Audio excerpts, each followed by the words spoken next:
الحمد لله رب العالمين والصلاة والسلام على سيد الأنبياء والمرسلين أما بعد أعوذ بالله من الشيطان الرجيم بسم الله الرحمن الرحيم واعتصموا بحبل الله جميعا ولا تفرقوا واذكروا نعمة الله عليكم إذ كنتم أعداء فألف بين قلوبكم فأصبحتم بنعمته إخوانا وكنتم على شفا حفرة من النار فأنقذكم منها كذلك يبين الله لكم آياته لعلكم تهتدون صدق الله العظيم۔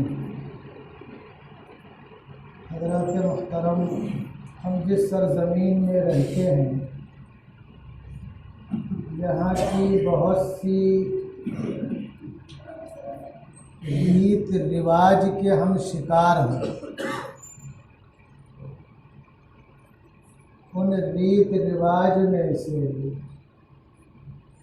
ایک تو یہ ہے کہ ہم خاندانی اور علاقائی عصبیت کے شکار ہو جاتے ہیں، اور دوسری چیز یہ ہے کہ اگر کبھی خدا نخواستہ کوئی اختلاف ہو جائے، آپس میں کوئی بات ہو جائے تو پھر ہم جلدی ملنے کو تیار نہیں ہوتے۔ کوئی نرم پڑ جائے تو معاملہ ختم ہو جاتا ہے، لیکن ہم اس کو اپنی ہتک اور بے عزتی سمجھتے ہیں، حالانکہ ایسا نہیں ہے۔ اللہ تبارک و تعالیٰ نے ارشاد فرمایا کہ وَاعْتَصِمُوا بِحَبْلِ اللَّهِ جَمِيعًا وَلَا تَفَرَّقُوا، کہ اللہ کی ڈور کو، رسی کو مضبوطی سے پکڑ لو اور بٹو مت۔ جب آدمی اللہ کی رسی کو مضبوطی سے پکڑ لے گا تو فطری طور پر بٹنے سے بچ جائے گا۔ اگر کبھی کوئی اختلاف ہو گیا، کوئی بات ہو گئی، کوئی لڑائی جھگڑا ہو گیا، انسان ہے، انسانی فطرت ہے کہ جہاں دو برتن ہوتے ہیں تو ٹکراتے ہیں، آواز آتی ہے، لیکن فوراً اگر تنبہ ہو گیا، آدمی فوراً آگاہ ہو گیا کہ ہم کو اللہ کے حضور بھی حاضر ہونا ہے، اور ہم سے پہلے ہمارے جو اسلاف تھے وہ لوگ بھی دنیا میں تھے، اور وہ لوگ جو کہ جناب رسول اللہ صلی اللہ علیہ وسلم کے جانثار تھے وہ لوگ بھی دنیا میں تھے، ان میں بھی بعض دفعہ اختلاف ہوا، لیکن ذرا سے تنبہ کے بعد وہ فوراً ایک ہو گئے اور بہت ہی ندامت اور شرمندگی کا احساس کیا اور ایک دوسرے سے بغلگیر ہو گئے۔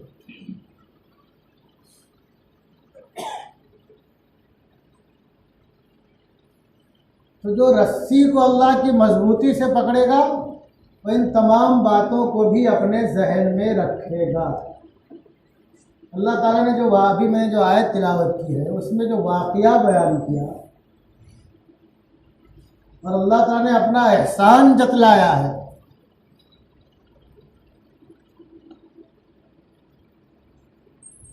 اور احسان کیا ہے کہ لوگوں کے دل بٹے ہوئے تھے، آپس میں اختلاف تھا، انتشار تھا، لیکن اللہ کی نعمت اور اس کے فضل سے ایک ہو گئے۔ اوس اور خزرج یہ مدینہ منورہ کے دو مشہور قبیلے تھے، مضبوط لوگ تھے، 120 سال تک ان میں جنگ ہوتی رہی۔ کتنی؟ 120۔ بہت سے ان کے سردار اور نونہال اور نوجوان جو ہے اللہ کو پیارے ہو گئے ان جنگوں میں، اور خود جناب رسول اللہ صلی اللہ علیہ وسلم کہ مبارک قدم جب مدینہ منورہ میں پڑے ہیں اس سے پہلے 2-4 سال پہلے بھی بھینکر جنگ ہوئی ہوئی آپس میں، لیکن جناب رسول اللہ صلی اللہ علیہ وسلم کو مبارک قدم پڑنا، ان لوگوں کا حلقہ بگوش اسلام ہونا، وہ ساری باتوں کو بھول گئے جیسے کہ کبھی کوئی بات ہوئی ہی نہیں۔ اب وہاں جو ایک قوم ہے جو اپنے آپ کو حضرت موسیٰ علیہ السلام کا پیروکار کہتی ہے، لیکن شاید کہ ان کی بھی کسی بات پہ عمل نہیں کرتی، وہ آباد تھی، اور وہ لوگ آباد اس لیے نہیں تھے کہ وہاں کاروبار کریں اور ترقی کریں، لوگوں کی خدمت کریں۔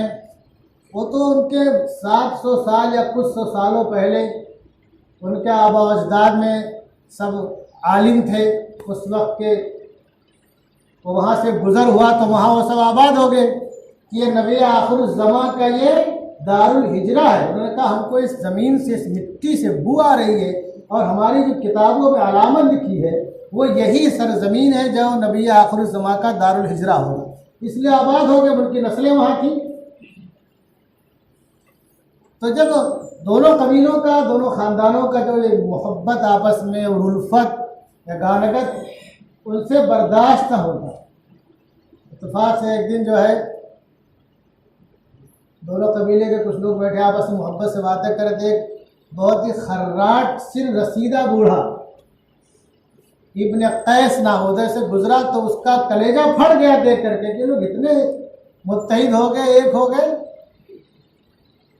اور اس سے پہلے کی جنگوں میں یہ لوگ ایک دوسرے کے ساتھ دیتے، کچھ ادھر ہوتے کچھ ادھر ہوتے، سب ایک طرف نہیں ہوتے تھے تاکہ لڑائی ان کی برابر جاری رہے۔ تو اس نے جو ہے اپنے ایک نوجوان کو سمجھا بجھا کے بھیجا کہ جاؤ ان کے پاس، اور جو جنگ بعاث یا بغاث دونوں لفظ آتا ہے کہ یاد تازہ کر دو اور ایسی چنگاری بھڑکاؤ کہ آپس میں پھر لڑنے کو آمادہ ہو جائے اور لڑے مرے لوگ۔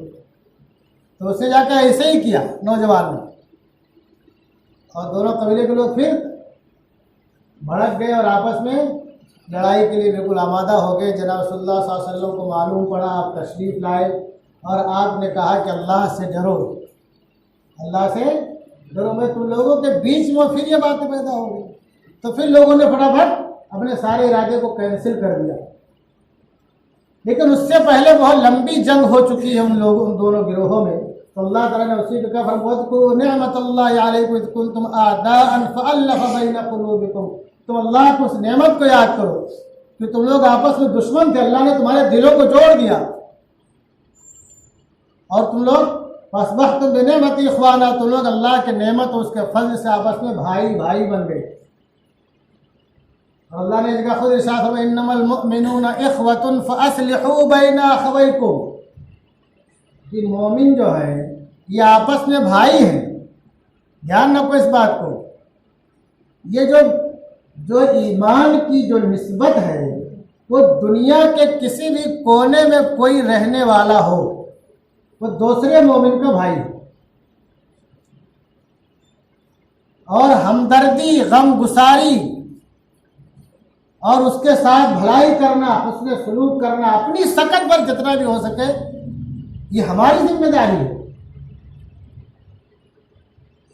اور ایک روایت میں اللہ کے پیارے حبیب نے ارشاد فرمایا کہ تم مومنین کو آپس میں دیکھو گے آپسی محبت میں، نرمی میں، کہ وہ بالکل ایک بدن کے مانند ہے،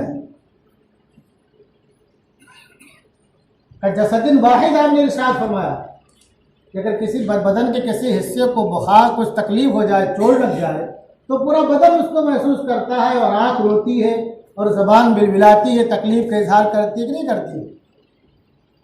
تو ایسے کسی مومن کو، کسی بھائی کو کوئی تکلیف ہو جائے تو دوسرے کو اسے محسوس کرنا ہے۔ کسی کو شاعر نے کہا کہ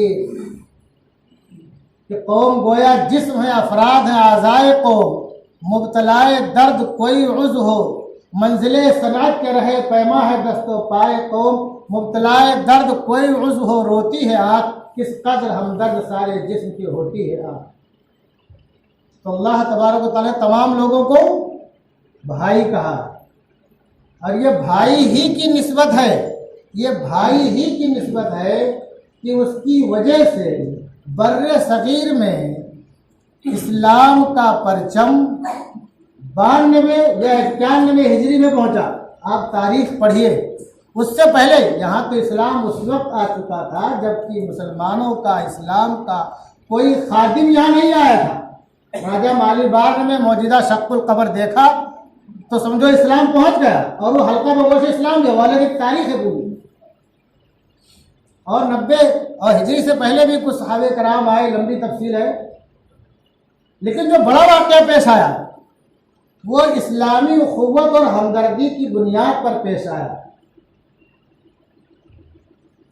جزیرے یاقوت کے میں کچھ مسلمان رہتے تھے، کا تاجر تھے، اور ان کے مرد کا کسی کا انتقال ہو گیا تو وہاں کے راجا نے بہت ہدیہ تحفہ دے کر کے ان کے خواتین کو ان کے وطن بھیجا، اور کشتی اور جہاز کو کچھ لٹیروں نے لوٹ لیا، اور ظلم و زیادتی کی عورتوں اور خواتین کے ساتھ اس نے خالی ایک لفظ کہا تھا واہ حجاج، عورت میں جو زندہ بچی تھی، اور کوئی اس میں تھا جو زندہ بچ کے بھاگ کے حجاج کے پاس پہنچ گیا۔ حجاج نے خلیفہ سے اجازت لی اور باقاعدہ پھر اس نے مہم بھیجی یہاں پہ، اور کئی مہم ناکام ہو گئی۔ بعد میں اپنے بھتیجے اور داماد محمد بن قاسم کی وجہ جس کی عمر خالی 17 سال تھی، اللہ نے اسے کامیابی عطا فرمائی۔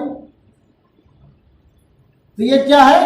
یہ ایمانی اخوت ہے اور ہمدردی ہے جس کو اللہ کیا کہ تمام مومنین آپس میں بھائی بھائی ہیں۔ تو اللہ نے کیا فرمایا؟ یہ اوس و خزرج کے تعلق سے کہ تم لوگ سب آپس میں دشمن تھے، اللہ نے تمہیں بھائی بھائی بنا دیا۔ اللہ تعالیٰ ایسے ہی تمہارے سامنے اپنی آیتوں کو پڑھ کر سناتا ہے تاکہ تم لوگ بیان کرتا ہے، تاکہ تم لوگ راہیاب ہو جاؤ، اپنے مقصد تک پہنچو، اپنے مقصد تک پہنچو۔ اور ہمارا حال کیا ہے کہ ذرا سا بھی کچھ ہو جائے تو ہم بہت دنوں تک نہیں، بعض دفعہ یہ بول دیتے ہمارے جنازے میں بھی وہ اس کو فلانے کو دھماکے کو نہیں آنا چاہیے، فلانے دھماکے کو نہیں آنا چاہیے۔ کتنی غلط بات۔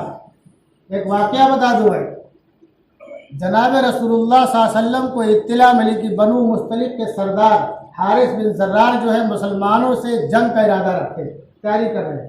آپ نے تیاری کی اور آپ گئے اور آپ کو اللہ نے کامیابی عطا فرمائی، اور ابھی وہاں آپ اور آپ کے جو ہے جانثار موجود تھے کہ پانی کے سلسلے میں آپس میں اختلاف ہو گئے، پانی کے سلسلے میں اختلاف ہو گئے، اور اختلاف کیا، اس میں کچھ نئے لوگ شامل تھے، آپ کے جانثاروں میں کچھ نئے لوگ شامل تھے جو مکمل طریقے سے ابھی تک گویا کی جو ہے تمام چیزوں سے واقف نہیں تھے۔ مفسرین نے دیہاتی لوگ کہا، لکھا ہے، تو میں تو یہ سمجھوں گا کہ مکمل طریقے سے واقف نہیں، تمہیں باقی نہیں پیش آتی، اور پانی کا بڑا اہم مسئلہ وہاں ہوتا ہے۔ تو کچھ لوگ جا کے پہلے کنواں کو گھیر لیتے اور پانی لیتے، اسی بیچ میں جو ہے انصاری صحابی پہنچے، حضرت سنان بن وبرہ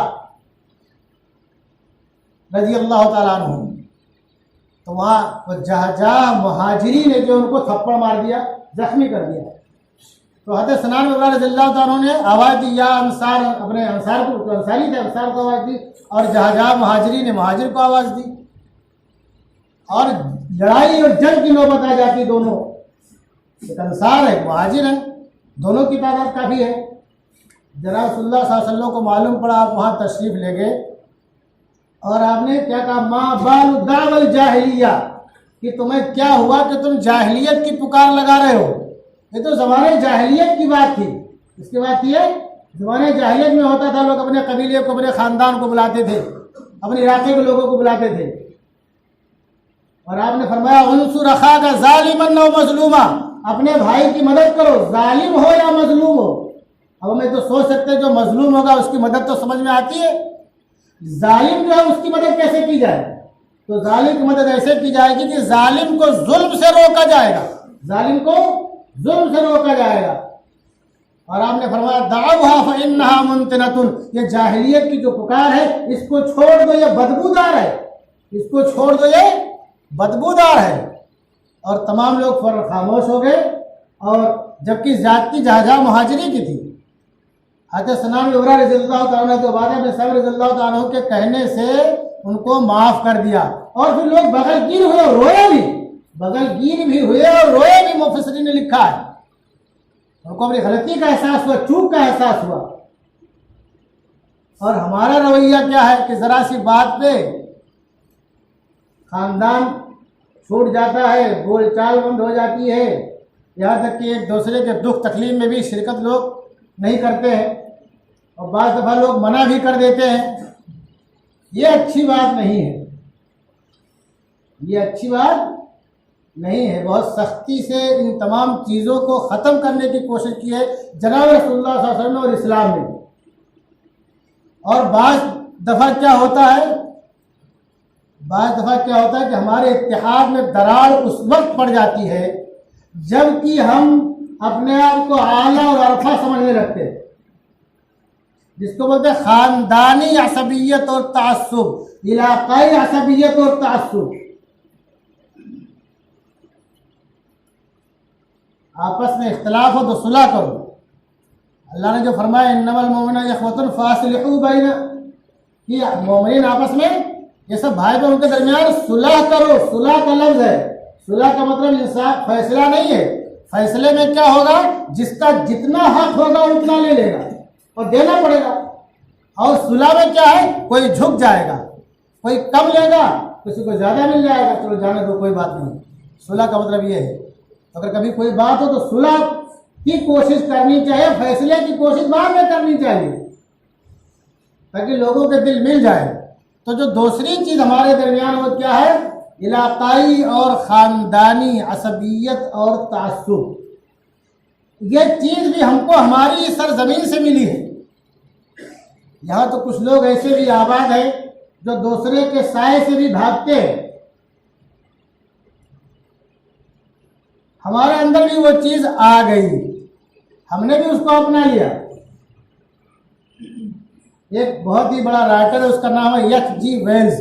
وہ جب بھی لکھتا ہے جناب رسول اللہ صلی اللہ علیہ وسلم کے تعلق سے الٹی سیدھی باتیں لکھتا ہے، لیکن جب وہ اس کی برابری کی بات لکھنے پہ آتا ہے تو کیا کہتا ہے کہ یہ خالی محمد رسول اللہ صلی اللہ علیہ وسلم کا کمال ہے کہ آپ نے بہت تھوڑی مدت میں تمام امتیازات کو ختم کر دیا، تمام فرق کو ختم کر دیا، سب کو ایک سب میں کھڑا کر دیا، کوئی اونچ نیچ نہیں رہ گیا لوگوں کے بیچ میں۔ حضرت بلال رضی اللہ تعالیٰ عنہ حبشی ہیں، غلام تھے، اور کتنی ظلم و زیادتی ان کے ساتھ ہوئی ہے، ان کی شکل کس طرح تھی، ان کے قد و کاٹھی کس طرح سے تھی، لیکن حضرت عمر رضی اللہ تعالیٰ عنہ جیسا عظیم المرتبت شخص انہیں کیا کہتا تھا؟ بلال سیدنا، بلال سیدنا، بلال ہمارے سردار ہیں، بلال ہمارے سردار ہیں۔ اور ہم یہاں رہتے ہوئے یہاں کی ریت کو اپنا کے رکھے ہیں، کوئی کیسا بھی ہو جائے اس کا مقام مرتبہ اللہ کے نزدیک کتنا بھی بلند ہو، جانے دو، فلاں خاندان کا ہے، فلاں علاقے کا ہے۔ علاقائیت بھی ہمارے اندر آ گئی اور خاندانی عصبیت بھی ہمارے اندر رچ اور بس گئی ہے، جبکہ اللہ کے رسول فرماتے ہیں الا ان ربکم واحد واباکم واحد، کہ تمہارا رب ایک ہے، تمہارا باپ ایک ہے۔ باپ کون ہے؟ آدم علیہ السلام، اور رب اللہ تبارک و تعالیٰ۔ اور کیا فرمایا؟ وآدم من تراب، اور جو تمہارے باپ آدم علیہ السلام مٹی سے بنائے گئے، اور جو مٹی سے بنایا گیا ہو پھر مٹی میں جانا ہو تو اس میں گھمنڈ کیسا، تعصب کیسی، بڑائی کیسی؟ ہم نے کو اعلیٰ عرفہ سمجھنے کی کیا بات ہے؟ آج تک تو بیٹھے ہو، کل مٹی میں زمین کے نیچے ہی جانا ہے۔ اور آپ نے فرمایا کہ کسی کو کسی پر کوئی فضل نہیں، کوئی فضیلت نہیں ہے، کسی کو کسی پر کوئی فضیلت نہیں ہے الا بالتقوی۔ ہاں، تقوی پرہیزگاری کی بنیاد پر اس کا مقام مرتبہ بلند ہوتا ہے۔ کہاں؟ اللہ کے نزدیک بلند ہوتا ہے۔ ان اکرمکم عند اللہ اتقاکم، کہ اللہ کے نزدیک سب سے معزز اور سب سے اعلیٰ عرفہ کون ہے؟ جو کہ اللہ کو سب سے زیادہ ڈرنے والا ہو، جس کے اندر پرہیزگاری ہو، تقوی ہو، اللہ اس کے رسول کے احکامات و فرمودات کو بجا لانے کا جذبہ ہو اور بجا لاتا ہو۔ تو یہاں لوگوں کی دیکھا دیکھی ہم لوگوں میں بہت سی ایسی باتیں در آئی ہیں جو ہم تمام لوگوں اور ہماری نسلوں کی تباہی کا ذریعہ بھی ہیں۔ دھیان رکھو اس بات کو، ہماری اور ہماری نسلوں کی بربادی اور تباہی کا ذریعہ بھی ہے۔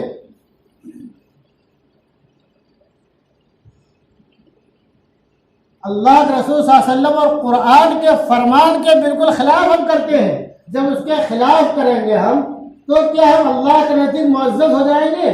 اللہ تبارک و تعالی ہمارے لیے من و سلوہ کا نزول کرے گا، اللہ تعالی ہماری میزبانی کرے گا، اللہ تعالی ہماری نصرت و مدد کے لیے فرشتوں کو بھیجے گا، اللہ تعالی ہم لوگوں پہ اچھے لوگوں کو مسلط کو فائز کرے گا، مسلط کرے گا۔ یہ ایسی برائیاں ہیں جو ختم ہونے کا نام نہیں لیتی ہیں۔ ہم تمام لوگوں کو چاہیے کہ غیروں کی دیکھا دیکھی چھوڑیں، اور یہاں جو سرزمین میں جو بات رچی بسی ہے اس کو ہم چھوڑیں۔ جب اوس اور خزرج 120 سالہ جنگ کو بھول سکتے ہیں، اور جو غزوہ مریسی کے موقع پر انصار اور مہاجر جو لڑائی چھڑنے والی تھی وہ فوراً ختم کر سکتے ہیں، اور جناب رسول اللہ صلی اللہ علیہ وسلم کے مدینہ منورہ تشریف لے جانے کے بعد یہودی خراٹ بوڑھے کی وجہ سے آپس میں اوس اور خزرج دوبارہ برسر جنگ ہونے کو تھے، لیکن اللہ کے رسول صلی اللہ علیہ وسلم کے ایک بار خالی ارشاد فرمانے کی وجہ سے پھر تمام باتیں لوگ بھول گئے۔ پھر اس کے بعد سے تاریخ میں کوئی نہیں بتا سکتا ہے کہ ان دو قبیلوں میں کبھی جنگ ہوئی ہو۔ تو کیا ہم نہیں بھول سکتے ہیں؟ اور اسی طریقے سے یہ جو ہمارے جو اونچ نیچ ہے یہ کتنا نقصان پہنچا رہا اپنے لوگوں کو۔ حضرت مدنی رحمۃ اللہ رحمۃ واسعہ حضرت مولانا حسین احمد مدنی رحمۃ اللہ علیہ نے فرمایا کہ بھارتی مسلمانوں کی جو بڑی غلطیاں ہیں اس میں ایک بڑی غلطی یہ ہے کہ یہ اونچ نیچ کے چکر میں پھنسے ہیں۔ اس کا اندازہ کیسے لگتا ہے؟ اگر کوئی غریب ایمان لے آئے، پسماندہ طبقے کا کوئی ایمان لے آئے، اس کی شادی بیاہ اٹک جاتی ہے، اس کے بچے کنوارے رہ جاتے ہیں، اس کی لڑکیاں کنواری رہ جاتی ہیں، لوگ رشتہ کرنے کو تیار نہیں ہوتے۔ بہت سے واقعات موجود ہیں۔ یہ کیوں ایسا کہ ہم اپنے آپ کو اعلیٰ عرفہ سمجھتے ہیں، اب اس کو ہم کیا سمجھتے ہیں؟ نیچ اور چھوٹا سمجھتے ہیں۔ یہ اسلام کی بالکل تعلیم کے خلاف ہے۔ ہمارے ان عادات اور ان کرتوتوں کی وجہ سے بہت سے لوگ جو کہ حلقہ بگوشے اسلام ہونے والے ہوتے ہیں وہ بھی رک جاتے ہیں، بولتے بچوں کی شادی کا کیا ہوگا، بچوں کی شادی کا کیا ہوگا۔ اور بہت سے ایسے لوگ ہیں جو کلمہ پڑھتے پڑھتے، خلوت میں اور تنہائی میں نماز پڑھتے پڑھتے، روزہ رکھتے رکھتے دنیا سے چلے گئے میاں بیوی، لیکن بچوں کو نہ بتایا کہ ہم سچے پکے مومن ہیں، اور تم بھی سچے پکے مومن ہو جاؤ۔ کیوں؟ شادی بیاہ اٹک جائے گی۔ تو اللہ تبارک و تعالی ہم تمام لوگوں کو اسلام پر سچے پکے طریقے سے عمل کرنے والا بنائے، اور اونچ نیچ اور تعصب اور اختلاف و انتشار ہم لوگوں کی حفاظت فرمائے۔ ہم علینا الا البلاغ۔